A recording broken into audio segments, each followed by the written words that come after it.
Good afternoon, everyone. I'm Father John Cusick, and thank you for keying in here today to the First Friday Club. It's the first Friday of December 2020.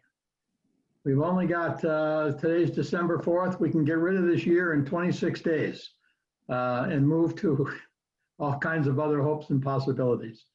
But perhaps for us in the First Friday Club, we have a wonderful speaker, Eboo Patel. I think Eboo has spoken to the club back in 2008.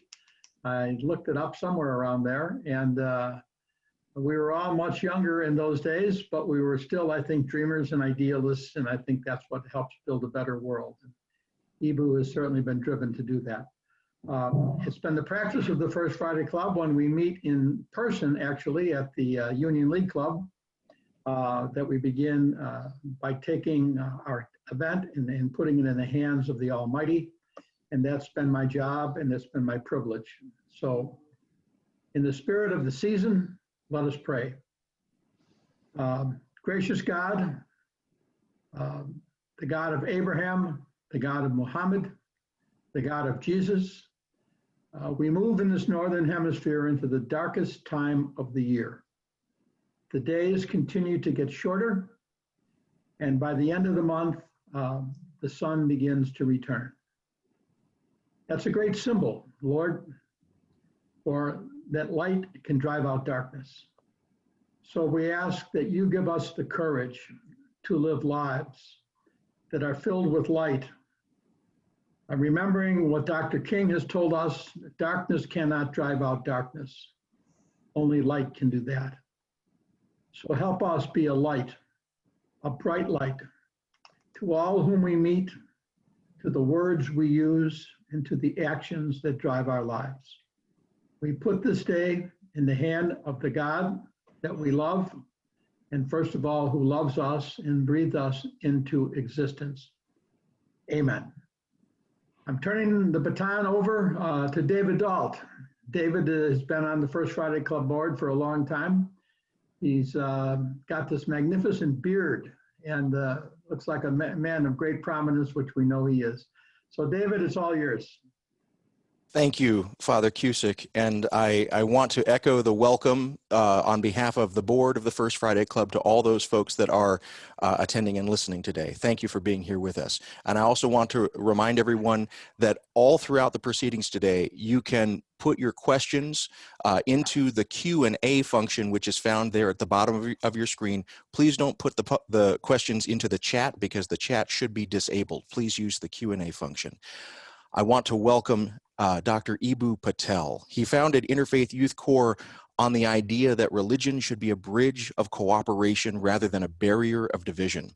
He's inspired to build this bridge by his identity as an American Muslim, navigating a religiously diverse social landscape. For close to 20 years, he's worked with governments, social sector organizations, and colleges and university campuses to help make interfaith cooperation a social norm.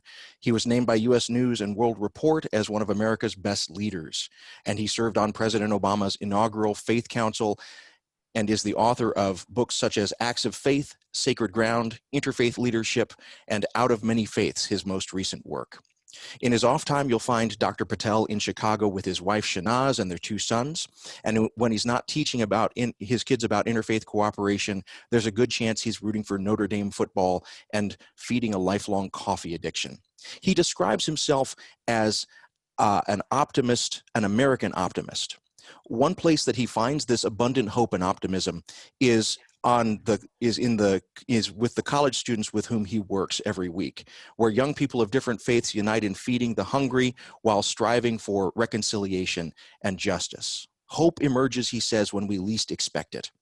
His stories of people who reached across religious lines in dark times offer compelling lessons for moving our nation forward.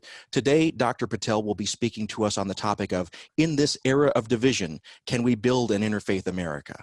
And I wish to remind you again that if you have a question for Dr. Patel, please put it in the Q&A function, not in the chat. And with that reminder, I'm very, very happy to welcome Dr. Eboo Patel. Hello, friends. Thank you for that very generous introduction, David. I appreciate it very much. And Father John, thank you for hosting me, and to the whole club, thank you for hosting me. I have to say your prayer at the beginning was so beautiful, Father John, and it accords with a couple of things that were in the Quran verse that my family and I read last night. It's part of our prayer practice to pray in the evening and to do a Quran verse. And last night's Quran verse was about Jesus and the signs that he brought. And, we all know in kind of abstract terms that the Quran reveres and speaks of Jesus. But last night I read the actual verse that, behold Jesus and believe the signs that he brought. And the term sign in Arabic is ayah. And ayah, of course, is not just a sign in the world, but it's also a verse of the Quran. And so I thought that your audience might want to know that and how it connects with your prayer. And you also said, Father John, this God who breathed us into existence. And that's actually the creation story of Islam. We Muslims believe that God, to create Adam, picks up a lump of clay and gives it his breath, and as ruh in Arabic, and the combination of clay and God's breath forms the first human being, the ancestor of all humankind. That's Adam. And so it's always the spirituality and sacredness of the breath is very close to my heart. So it's lovely to hear that in your prayer. So I want to say a big thank you to my friend and colleague, Terry Simon, who not only created this PowerPoint, but is going to be operating it. And why don't we go to the first slide? So this is a familiar image, right? This is a president and vice president that is interracial. It's the first female vice president, first woman of color who's a vice president. And there's something else here, which is that Joe Biden is part of a marginalized minority as well, or at least a once marginalized minority.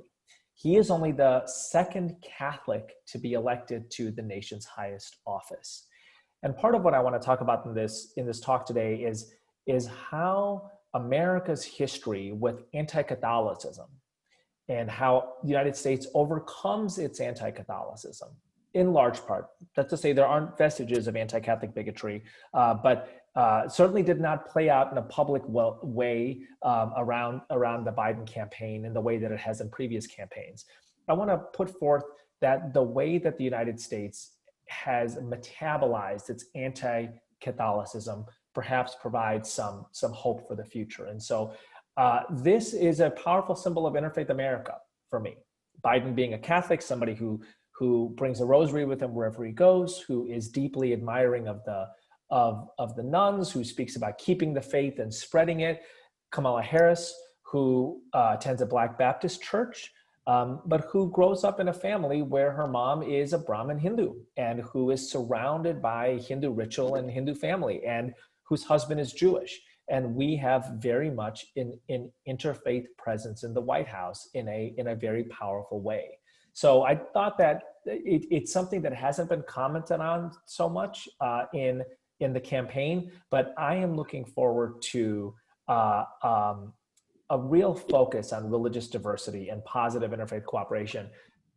People might remember President Obama's inaugural address in January 2009. I was there freezing with 1.8 million of my favorite Americans on the National Mall that day with my wife, and President Obama says, "Our patriarch heritage is a strength, not a weakness. We are a nation of Christians and Muslims, of Hindus and Jews, and non-believers." And it's striking to me that the first Black president of the United States chooses in his inaugural address to, when he discusses diversity, to mention religious diversity directly, right? I hope we hear a lot of that from President Biden and Vice President Harris as well. Next slide.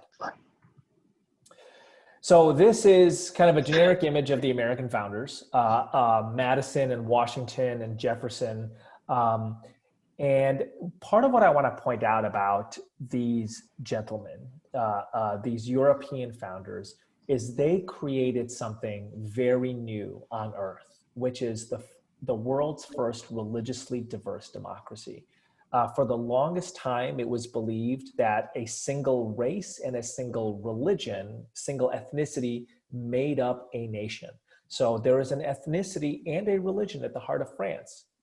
The French are an ethnic people, and France is a Catholic nation. There is a religion and an ethnicity at the heart of England, Anglo-Saxon and Protestant. And the U.S., the American European, the American founders of European descent were coming out of an experience of the European wars of religion, and they put into practice some of the Enlightenment philosophers that they had been reading, principally John Locke. And one of Locke's ideas was, what if you had a nation that actually had multiple religions? And so James Madison, through John Locke, says, if you have one religion in a nation, it will do what one religion always does. It'll dominate the rest. If you have two religions, they will do what two religions always do, which is that they will fight each other. But if you have 30 religions, maybe they'll find a way to get along, because they have to create a framework where each can practice their own faith while cooperating with each other. And while the founders were thinking principally of different Christian sects, they do in fact mention Muslims. They do in fact mention Quakers. One of the most beautiful documents, I think, in American history is George Washington's letter to the Hebrew congregation of Newport, Rhode Island, where he says, in response to a message that a Jewish leader sent to him. Again, this is 1790, 1791. It's early America. Jewish leader says, are we going to be safe in this new nation? And Washington writes back, this government will give to bigotry no sanction and persecution no assistance. May the children of the stock of Abraham sit under their own vine and fig, let there be none to make them afraid. So I just wanted to begin by saying the United States, the ideals of the founders is in a limited way, but an inspiring way, an interfaith nation. Now, in that interfaith nation, there was a massive presence of anti-Catholicism, which incidentally, the founders were generally against. So George Washington actually sends a letter to his underlings in the colonial army when people were doing deeply prejudicial and bigoted things like burning the Pope in effigy. He sent a letter banning them from doing that. And part of that was strategic, that Washington was trying to build an alliance with French Catholic Canada. And also there were Catholic soldiers from Maryland involved in the Continental Army. And part of that was just Washington's ethic of welcoming people from different identities. And so you have at the beginnings, the European settler beginnings of America in 1776, and that founding, an interfaith ideal along with anti-Catholic bigotry. Next slide. So if I had to name for myself a single American hero, it would be Jane Addams. And it's fun to talk to a club in Chicago of people who consider her a local hero as well as a national hero. And the reason that I wanted to put Jane Addams on here is that when she founds Hull House in the late 1880s, and there's still a museum there at Halstead Street, right in the midst of the UIC campus, I highly encourage you to go to it when life returns back to some semblance of normal. But for me, Jane Addams puts into practice many of the ideals of our founders in a civic way. So the founders create a political framework. Jane Addams creates a civic framework in the form of Hull House. And because of her travels in Europe and her seeing the tension between different religions and the occasional cooperation between Jews and Protestants and Catholics, in the late 1880s, when it was not customary to do so, Jane Addams makes it explicit that Hull House was going to be a place where people from different religions, by which she principally meant Jews and Catholics and Protestants, were going to work together. And I think of the kindergarten that was started there and the Boy Scout troops that were started there and the cooking classes and the art classes. All of these were interfaith. And it was not just an ideal of religious freedom.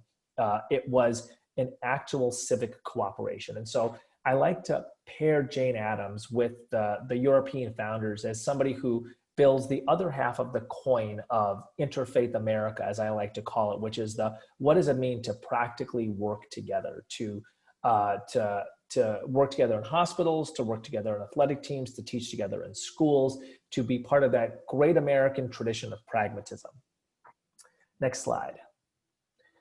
So let's do a little bit of the history of anti-Catholicism in America. So Al Smith was the governor of New York in 1928. He was also the Democratic nominee for president in that year. And his candidacy basically gets torpedoed by anti-Catholic missiles. People say the KKK is very active at this time. And they're saying things like, Al Smith is going to send a one-word telegram to the Pope, unpack. He built, I think it was the Lincoln or the Holland Tunnel that Al Smith was responsible for into Manhattan. He built that tunnel to sneak the Pope into the United States. And, you know, a whole bunch of ridiculous, ugly, hateful, harmful things. And Al Smith loses the candidacy for president largely because of anti-Catholic bigotry. Now, something really positive comes out of this ugly moment, and that is that a group of principally clergy, Jewish, Catholic, and Protestant, come together and they form an organization called the National Conference for Christians and Jews, the NCCJ, which I see as the precursor of most explicitly interfaith work in America. Jane Addams probably wouldn't have called Hull House interfaith in nature, even though it was a place that practically welcomed Jews and Catholics and Protestants. But the NCCJ thought of itself as an interfaith organization, and it proactively organized clergy visits, a rabbi, a Protestant minister, a Catholic priest, to different communities across the country. And as World War II emerged, they sent these trialogue groups, they called them, or tri-faith groups, to 772 military installations around the world, right? And the big idea was the United States, they called it the brotherhood of man under the fatherhood of God, was going to beat the racist, xenophobic Nazis. Now, if anybody knows anything about American history in the early 20th century, it's not like the United States was not racist and xenophobic. And so in some ways, part of what happens is because Nazi Germany serves as a foil, and we have to articulate kind of an ideological rationale for going to war with them, we play up our tolerance that we don't quite have, but we begin to really articulate it as an ideal.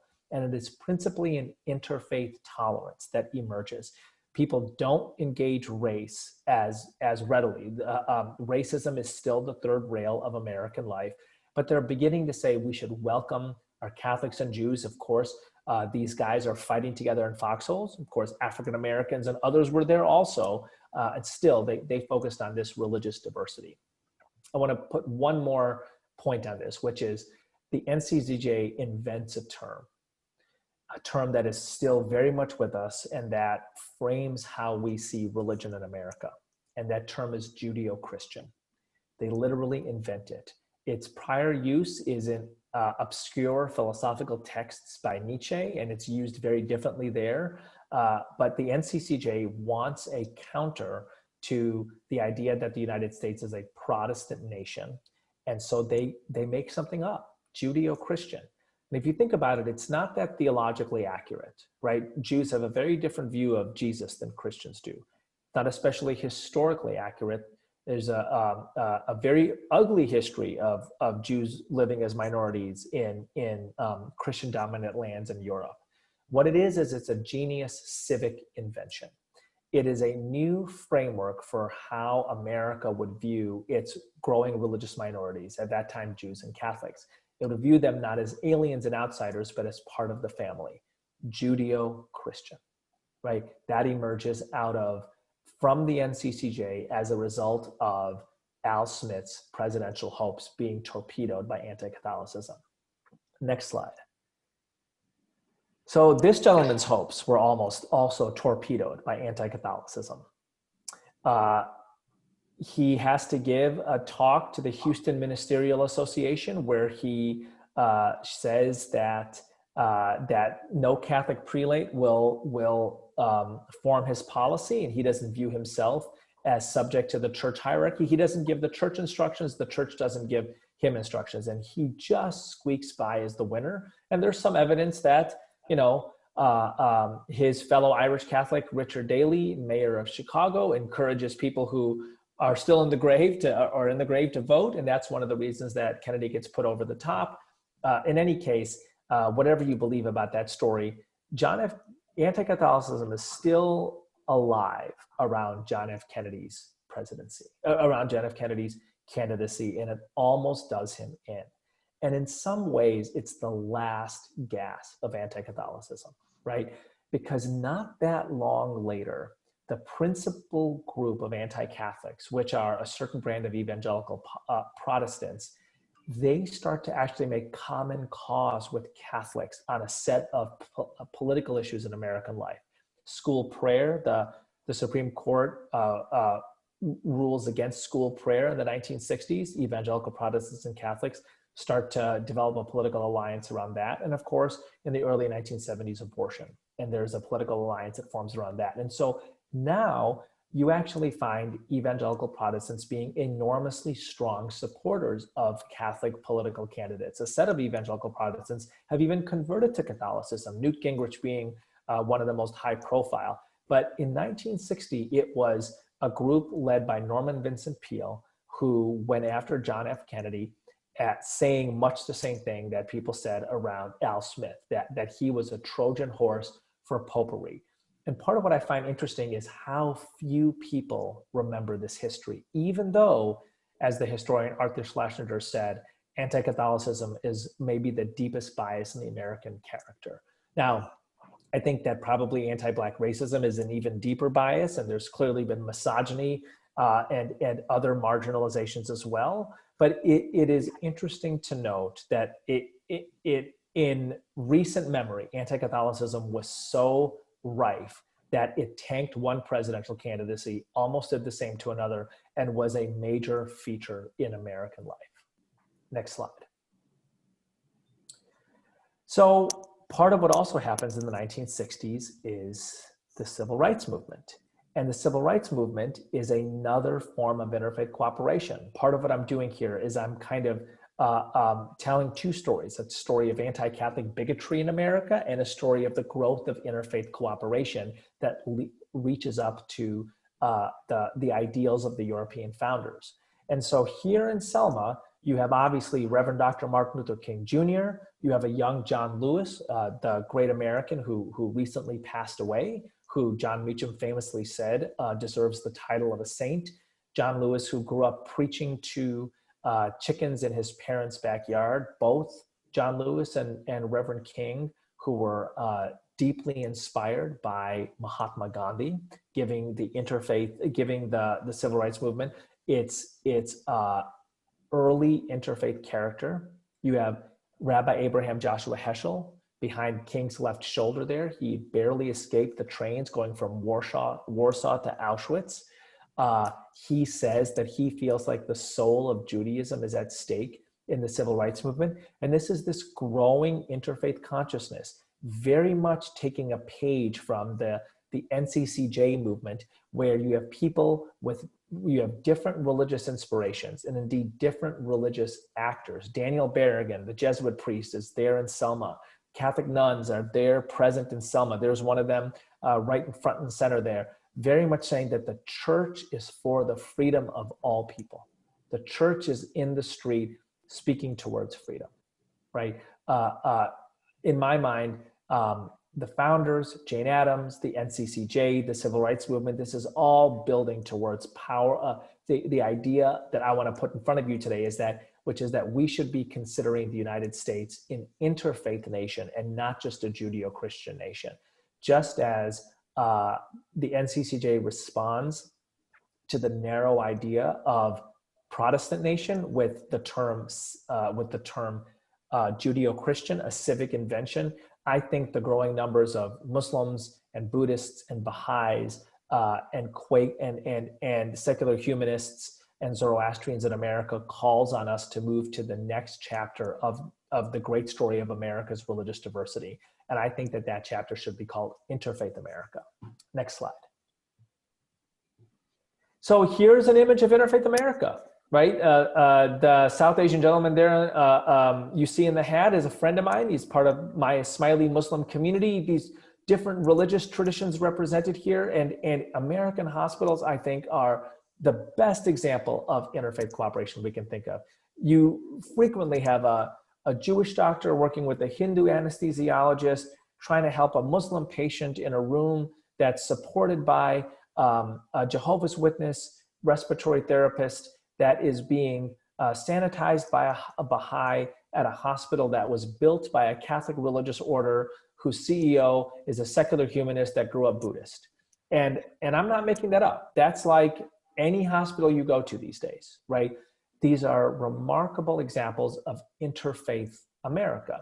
It's a place where we are willing to bracket some of our fundamental differences and live out some of our deepest faith values: healing, helping, service, cooperation.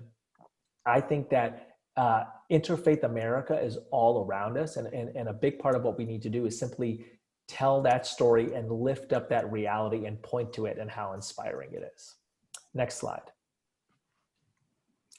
So want to end this presentation by giving you a video of how IFYC sees Interfaith America now and what we feel like we need to do for each other. So this is the end of my presentation, and we'll go to this short 2-minute video, and then David and I will have a little bit of a conversation, I think peppered by some of your questions. Thank you so much for listening to me.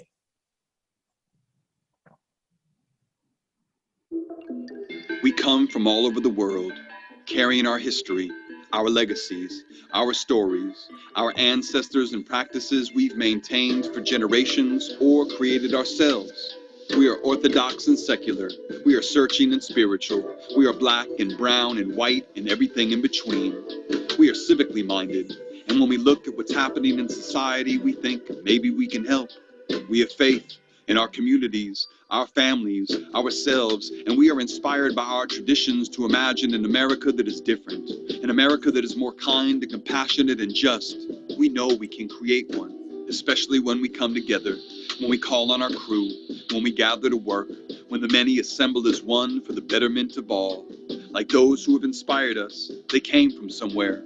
They were young people, bridge builders whose visions and traditions compelled them to act.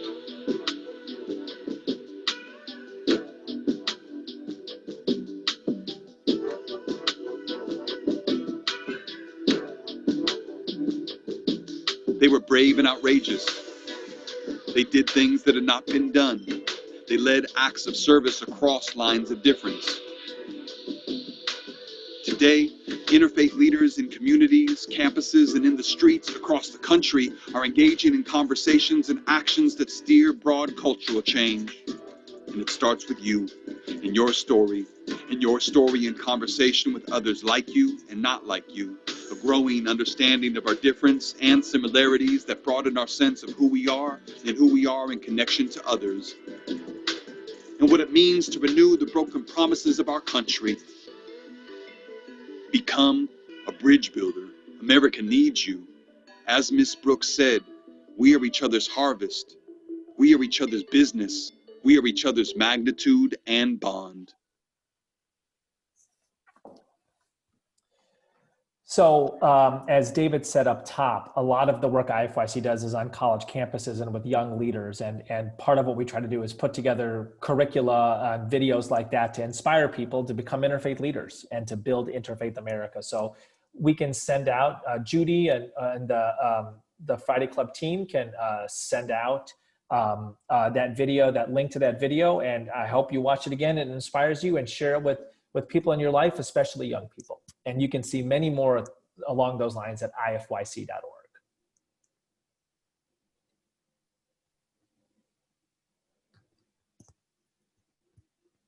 Thank you, Dr. Patel. I am grateful for your comments, and I'm going to be, as was said, I'm going to be moderating the question and answer. If folks that are watching have a question, please put it in the Q&A window. You can find that by going to the bottom of your screen, mousing to the bottom of your screen. Please do not put your questions in the chat because the chat function will not be monitored during this time. Dr. Patel, I want to start out by asking a question about the kind of flourishing of faith that you're talking about in the public square. We hear sometimes this word secular. And we could imagine that a secular space is a space that's entirely evacuated of religious identity, sort of the model that we see France aspiring to sometimes. We can also imagine a secular space as being a space where every religion is allowed to flourish with its greatest strength, one with another. I have a sense of which of these models you think is the better model for America, but I'd be interested if you could expand a little bit on which of these you would say would be the better course and why. Yeah, so first of all, David, you got to call me Eboo. I mean, everybody calls me Eboo, and you and I have been friends for a decade. And so, No reason just because we're on video to switch things around. Okay. So, you know, I much prefer the American model, obviously, to the French model. I much prefer the pluralist model, which is to say that faith communities enrich our public square. And I want to give you two ways that happens, so that everybody will be familiar with, right? One is in the language with which we talk about America. If you think about some of the most inspiring ways we imagine our nation, city on a hill is biblical, of course. New Jerusalem, Muslims like to call America a new Medina, beloved community, cathedral of humanity, better angels of our nature, almost chosen people, right? I mean, over and over again, poets and presidents have reached into religious traditions to have language that describes America. I think that enriches our public discourse. And the second thing is the way that religious communities contribute to our civic life. And you at the First Friday Club are a great example of this, right? This is a club that has a religious inspiration that enriches civic life. It's not restricted to Catholics, although I have a guess that it was a group of Catholics who founded it, right? So everybody who is a part of this Zoom knows this well, but let me offer a thought exercise that I do with people who are more skeptical of religion. I say, imagine you wake up tomorrow morning and every religious institution in your city has disappeared, okay?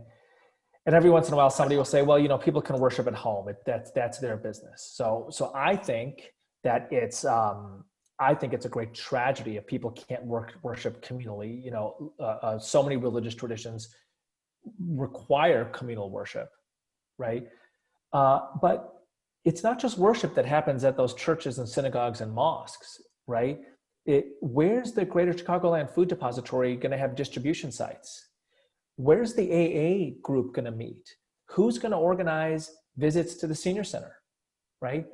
And beyond just houses of worship, Northwestern University, founded by Methodists, DePaul by Vincentians, Loyola by Jesuits, those places close. Their hospitals close. All the K through 12 schools founded by Catholics and Lutherans and Presbyterians and Methodists, the Inner City Muslim Action Network and Market Park, all of these places are founded by religiously inspired people or faith communities. They all close.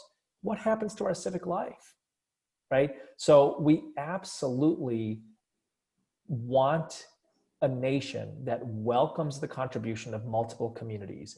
And as Alexis de Tocqueville said, the mother science of America is the art of association, and religion is its wellspring. I thought you would like that answer, David. I do. And Eboo, thank you for that. I want to return to a comment that you made about George Washington and his vine and fig quotation, because some of the questioners are asking, if we move away from this term Judeo-Christian and we move more towards the term that you suggest, interfaith, is there not a risk? And is there not a risk that God will somehow be taken out of that equation? Is there not a risk that just like as prayer in schools have been removed from the public schools, is there not a risk that we will lose God somehow by abandoning Judeo-Christian and simply calling ourselves interfaith? I'm not sure I understand, because moving from Protestant nation to Judeo-Christian in the 1930s and 1940s wasn't an abandonment of God. It was a bigger tent to welcome in different kinds of religious discourses, right? And similarly with Interfaith America, it's simply the recognition that as a fact of the matter, there are something like 5 million Muslims in America. As a fact of the matter, there's something like 3 to 4 million Buddhists in America, and they have powerful ideas of the sacred. And doesn't it actually raise the volume on matters of religion if they are invited to make their contribution as well? So in my mind, there is a more powerful presence of the sacred in American life when we welcome the contributions of the multiple religious communities that are here. And let me just say, to an organization that my sense is grows out of Catholic communities. The path that's being walked here by Buddhists, Hindus, Muslims is virtually identical to the path that Catholics walked. Virtually identical, which is to say, a religious community that was maligned and marginalized, that was not allowed to start its own institutions, that actually fought to start schools and hospitals and the like, first and foremost because they were not able to get education and healthcare in a fair way in the public or Protestant-led schools and hospitals. So they had to build their own, and then through their powerful generosity, opened those institutions up to people from all different religions. That's precisely what you see Buddhists and Hindus and Muslims and Baha'is and others doing now. So for the sake of our listeners, could you give a sense of how many colleges and universities Interfaith Youth Core is working with? Sure. So I did see in the question somebody who's involved with Dominican University at a leadership level, a board level, spoke about our impact there. I'm so grateful for that. I was proud to hold the Lund Guild Chair at Dominican for a semester and teach a course and do a public lecture. And we had a great relationship, and still do, with President Donna Carroll and the Provost Jeff Carlson. And Dominican was really one of our pilot campuses. So we now have an impact on something like 600 campuses. College administrators hire IFYC to help them do an interfaith strategic plan. We have advanced an academic field called interfaith studies. We have helped hundreds of college campuses develop interfaith student councils. We run something in Chicago every year called the Interfaith Leadership Institute, which is attended by hundreds of campuses that send student and staff delegations. And so we are very much making, we would hope, a strong contribution to American higher ed. And I have to say, Catholic institutions are amongst the first in line for this kind of partnership. And so I want to build on that question. So because you have had connection to all of these young people across the nation for the last decade, more than the last decade, one of the things that you are in a position to answer, probably more than many other than those that actually are doing surveys about this, is in that time that Interfaith Youth Core has been working with these young people over the last 10 plus years, do you feel that the American people, the American culture, have become more or less open to the kind of interfaith and religious dialogue that you're talking about? It's a great, I think the events of the last 6 months are watershed. The combination of COVID plus the Biden-Harris election plus the racial justice uprising of the summer, I think they're like the beginning of a new era. And I think that anytime a new era begins, the ground is molten and can be shaped. And so I think that this is a time to highlight the interfaith nature of the Biden-Harris administration. Not just the powerful racial dimension and gender dimension, but to say Joe Biden is the second Catholic president, right? Catholics make up 25% of America. It's only the second time in the history of this country that a Catholic has been elected.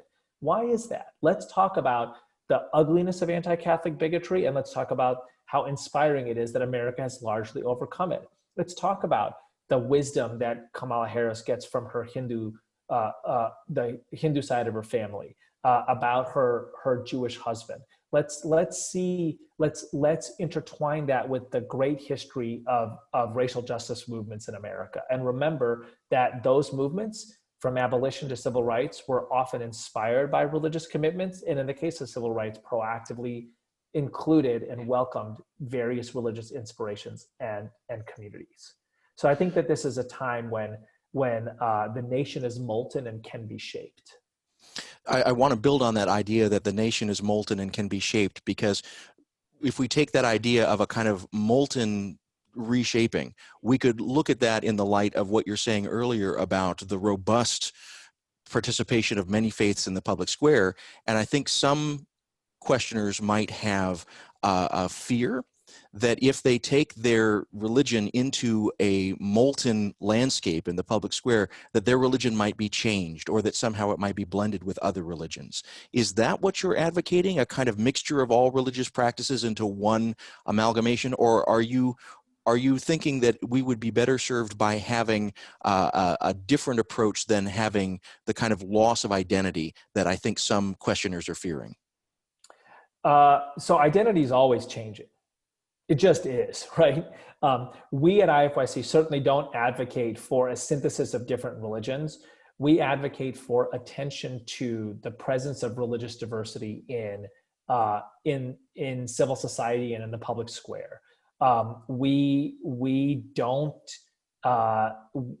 not deign to kind of mess within the theological spheres or doctrinal or identity spheres of different religious communities. We have a ton of admiration and respect for religious communities. We simply say that in our hospitals, in our schools, in our parks, in our businesses, in our government, there are people from all different religions. It is better if they get along than if they don't. In order for them to get along, we need to create spaces where it is easier for people to get along. It is easier for people to have their identities respected, for relationships to be built, and for a common life to flourish, right? So in some ways, the idea is actually very simple. And you can come to the table as a Sunni Muslim or a Shia Muslim. You can come to the table as a very Orthodox believer or as a quote unquote cafeteria Catholic. It's not my job to tell you what your identity is. It is my job to say, we have a stronger school if the kids from 8 different religions on our soccer team have their religions respected, have their religious practices accommodated, if they learn a little bit about where each other is coming from, that'll make them a better team and it'll make us a better society. So I know personally that Interfaith Youth Core has been open to having on its staff even those that consider themselves to express no faith at all. I think, for example, of Chris Stedman, the author of the book Faithiest, who worked with you. But that leads to a question that one listener has asked, and that is, in your view of the landscape of civil society in America, do people who consider themselves to be atheists, to be secularists, to people who propose to have no faith at all, do they play a positive role in this civic landscape? And if so, how? I mean, I think the answer to that is yes. I mean, in fact, I know the answer to that is yes. So first of all, people who check the none box, N-O-N-E, on surveys, of religious surveys, it's 25% of the country. Okay, so out of 330 million people, my math is not great, but that's something like 60 million people. Okay, so I don't think anybody wants to put 60 million people in a basket of deplorables, right? It's just not a good democratic practice. Of people under the age of about 35, of millennials and Gen Z, the number's closer to 30, 35 or 40%. So your kids, your grandkids, their friends, somewhere between 35 and 40% of them would not say that they are part of a specific religious tradition. Now, I get a lot from being part of the Muslim tradition. And I speak about that frequently.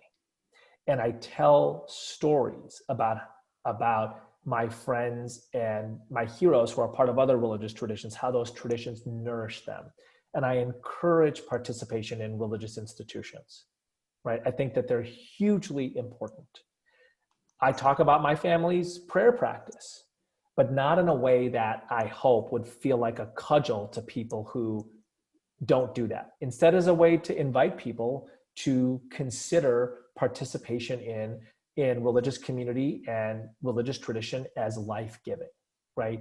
And people come to the table as who they are. The one rule we have at IFYC is that we're going to talk about religion as inspiring, right? Whether you're an atheist or a Zoroastrian, we are going to tell the story of the positive role religion plays in the world. It's not that it's not that people who have done things in the name of religion haven't done ugly things. It's just that story is widely known. And we're going to tell a story of the beauty that religion does and invite people to be a part of it. And then they make their own decisions, right? And we absolutely encourage positive work between people from different religious identities, atheist or Zoroastrian. Right? You mentioned— we want our atheists and secular humanists to talk about how it is they came to their decisions too. You mentioned the kids and the grandkids of some of the people that are watching, and that's the population age that you're working with, the college age population. I'm wondering if you can speak to how the virus and the pandemic has changed the role of IFYC in working with campuses. What has shifted for you in the last 10 or 11 months? I mean, it's a lot more of this, right? In fact, it's entirely this. But what's interesting is that most of the college campuses I was set up to visit this year, Brigham Young, St. Olaf, the College of St. Ben's, I've done virtual visits to all of these places. And so colleges are getting creative in how they're teaching classes and engaging students. And it's a very, very difficult time to be working at a college campus. And I have great admiration for what those folks are pulling off. And IFYC keeps on trying to play its role through presentations like this, and also through, the piece that I recently published in the Chicago Tribune on Sunday about how Biden can keep the faith, and the kind of curricula that we're doing. And so we're at IFYC very much trying to kind of meet the moment as our campus partners are doing the same. In your talk, you mentioned Kamala Harris and the blended family that she comes from.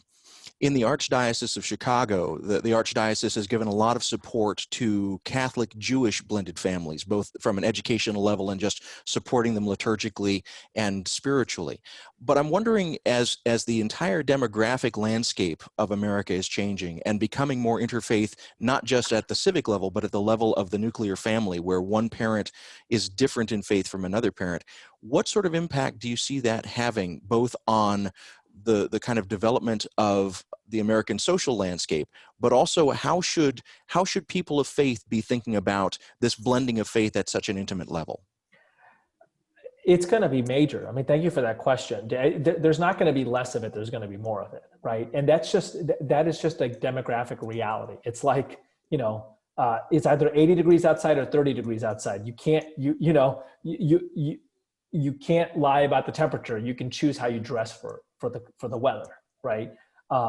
And so as the United States gets more religiously diverse, and as people from different religions interact more in spaces like athletic clubs and schools and parks, et cetera, love is a many splendor thing, and it's likely going to happen. And so I think that it was important to me to marry a Muslim. My wife is from a different dimension of Islam than I am.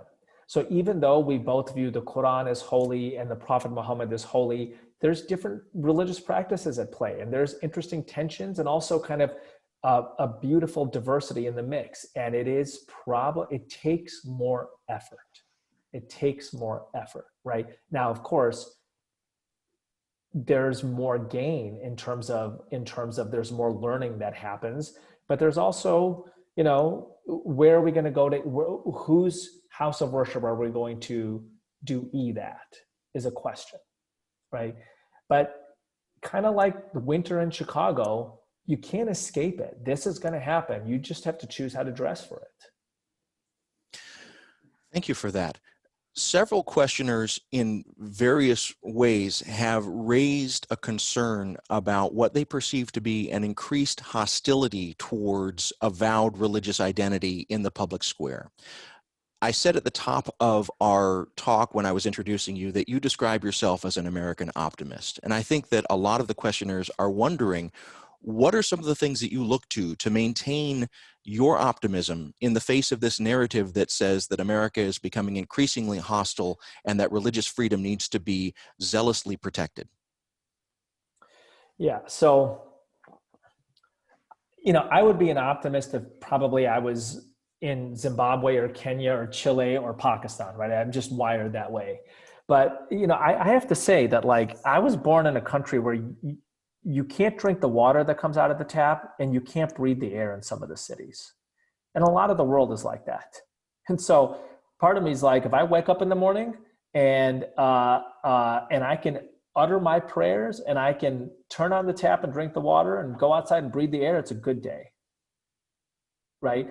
And as I said, there's a lot of people in India and China and Zimbabwe and Kenya and Ghana and Brazil who can't do the water and air part, and they still think it's a good day. And if they can think it's a good day, I can certainly think it's a good day, right? Is this I think my big question is this in an environment where I can try to make a difference? And I think it is, you know, and I have a lot of hope around this new administration. I have a lot of hope with how Joe Biden has chosen to handle winning the election and the intransigence he's faced as a response. There's a lot of things that somebody in his position could say other than let's unite and let's heal. And that's what he's choosing to stay. I want to build on that question because you have had the honor of working with a presidential administration on faith questions. Two, actually. Two. Both the Bush administration and the Obama administration. I think it would benefit our listeners if you could describe a little bit about what the government at the federal or maybe here in the local level in Illinois is doing to support and promote robust faith conversation in the public square. So, you know, I'll say in the Bush administration, part of the ways that I worked with the Bush administration was that there was a genuine concern in that administration about anti-Muslim sentiment in the United States, especially as it was going to war in two Muslim majority countries and was using the rhetoric of the axis of evil, right? Now, I disagreed with the wars, especially the one in Iraq, and I didn't like the rhetoric of the axis of evil. And I still got the sense that George Bush and most of the people around him were deeply decent people who actually cared about all of the people in the nation and wanted religious diversity to flourish. And so I was involved with giving talks at the Justice Department and the Department of Homeland Security about Islam and about interfaith cooperation and about religious diversity. I probably did 6 or 8 State Department trips to everywhere from the United Kingdom to India, to Jordan, when it came to talking about America and its great traditions of welcoming religious diversity. So that's what it looked like in the Bush administration. In the Obama administration, I actually had a formal appointment. I was on the president's inaugural Faith Council. And I mean, you know, for the rest of my life, I won't forget being in the Oval Office with the president and being in the Roosevelt room with him and him talking about being a community organizer on the South Side of Chicago, working with people from different religions to start positive projects. And me like 32 years old at the time or whatever, you know, gingerly raising my hand and saying, that's what my organization's about. And him pointing at me at the Oval Office and saying, we're gonna work with you to lift more of those projects off the ground, and us starting the President's Interfaith Challenge with President Obama. I mean, that's, you know, he really cared about this. He really cared about this. I'll never forget being on the South Lawn of the White House when Pope Francis was there with President Obama. And, you know, I think about this. You imagine the 19th century know-nothing movement, okay? A political party in the 1850s that it's the QAnon movement of its era. It elected 75 people to Congress. It dominated entire state legislatures in places like Massachusetts. Its greatest fears were political power for Black people and Catholics. And I just had like a long chortle standing on the South Lawn of the White House. I think it was October 2015, watching a Black president introduce a South American Pope at the White House, surrounded by a sea of Vatican flags. I mean, you know, there are generations of American bigots turning over in their graves, right? And America can change. People change America for the better, right? I mean, this club, if I am correct, that it emerges out of Catholic inspiration, Catholic communities, this club would have been viewed as a seditious act. Every single Catholic who is listening today would have been viewed as somebody who was a possible traitor, a possible committer of treason 80 years ago, 100 years ago, right? And you think about the contribution of Catholics to American life. Everything from St. Ben's, which is around the corner, you know, to Notre Dame University. It's massive. You know, America wins when its diverse communities contribute. That's why at IFYC we call this a potluck nation. We're not a melting pot. We're a potluck nation. A melting pot melts away distinctive identities. It means that Notre Dame can't have touchdown Jesus. A melting pot won't allow it. A potluck welcomes the distinctiveness and the variety of the communities. And it says, when different communities contribute, all of us feast. Well, Eboo Patel, thank you for your faithful and faith-filled work for these past many years. And thank you especially for taking time to speak to us today. We weren't able to get to all of the questions, but I do want to mention that if you're interested in listening to any part of this talk again, it will be available on the First Friday Club website later today. And so I will now turn the proceedings back over to Father Cusick, but just let me say again, Eboo Patel, great to see you and thank you for being here. Grateful to all of you. Thank you. Eboo, thank you so very, very much. What fascinates me is when you said America can change, America will change. And as a matter of fact, America is changing. Many years ago, when we were beginning the, I would call the new phase of Old St. Patrick's, Father Jack Wall came up with a sort of a slogan, and that was to build a community that would be mission-driven more than member-driven, so that we're on a mission. And part of the mission that we are on is to build a better world, build a better America, be much more open, learn to listen to people who are different than us and work with people who are different than us, so that we may not be known so much by our differences, but our ability to communicate, to work, and to build. And for your presence in that marketplace, I am eternally grateful. And don't slow it down, and keep calling us, please, to be builders. I think that's just the most important thing. I'm a great dreamer, and I want to be able to pass the dream on to generations that come after us. And that dream is to keep breathing life. Where we began today, we're sort of ending there, that the breath of life has been blown into us, to our ancestors from the beginning of time. So I'm very grateful to you for the work you continue to do. Don't stop or I'll kick you. So just keep on going. And ladies and gentlemen, thank all of you very much for being here today. I want to remind us that the next time we're getting together is not the first Friday in January, but the second Friday in January. That would be January 8th. The first Friday of January is January 1st, and we try to avoid the holiday the best we can. So on January 8th, we're going to have a real fascinating, as today is presentation. It was begun by the First Lady of the City of Chicago. It began in a tent at Block 37 when no building was on that property between Dearborn and State, Randolph and Washington. And it quickly went from a couple hundred teenage kids who were, for lack of a better word, underprivileged, from underserved communities. And Maggie Daly created a program called After School Matters. The CEO of After School Matters, Mary Ellen Karen, will be with us on January 8th to flesh out this amazing phenomenon that started in the tent and this past year offered 26,000